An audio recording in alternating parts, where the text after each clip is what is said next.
بسم اللہ الرحمن الرحیم الحمد للہ رب العالمین حمد الشاکرین والصلاة والسلام علی افضل الانبیاء والمرسلین سیدنا مولانا محمد وعلی آلہ واصحابہ اجمعین۔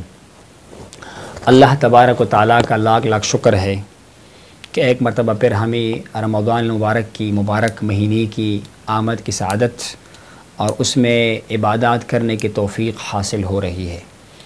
سب سے پہلے تو میں تمام عالم اسلام کو بالعموم اور سلاسل اربعہ طریقۂ نقشبندیہ، چشتیہ، قادریہ، سہروردیہ، سیفیہ کی حاملین کو، متوسلین کو دل کی گہرائیوں سے تمام آستانے اور تمام دربار شریف کی افراد کی طرف سے مبارکباد پیش کرتا ہوں۔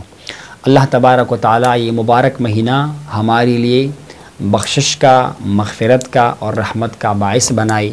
جو مصیبت آئی ہے اس وبا کے شکل میں رب کریم اس مصیبت سے تمام انسانیت کو بالعموم اور عالم اسلام کو بالخصوص نجات نصیب فرمائی۔ اللہ کرے کہ ہم اس مبارک مہینے کو اس طریقے سے خوش آمدید کہے جس طریقے سے اللہ کی نبی نے خوش آمدید کہا تھا، اور آپ ماہ رجب سے اس مبارک مہینے کی دخول کی دعائیں فرمایا کرتے تھے۔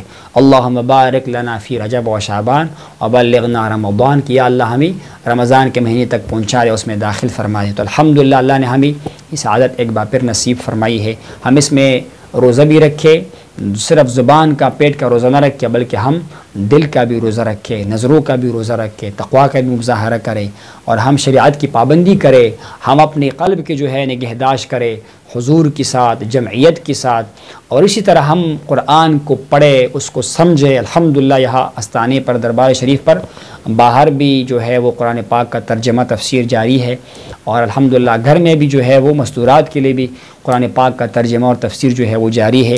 تو اللہ آپ سب کو توفیق، ہم سب کو توفیق نصیب فرمائی اس مبارک مہینے میں جو رمضان کا مہینہ ہے، جس میں مبارک کلام قرآن نازل ہوا ہے، ہم قرآن کی تلاوت کریں، اس کو سمجھیں، اس کو سیکھیں، عبادت کے ساتھ، طاعت کے ساتھ۔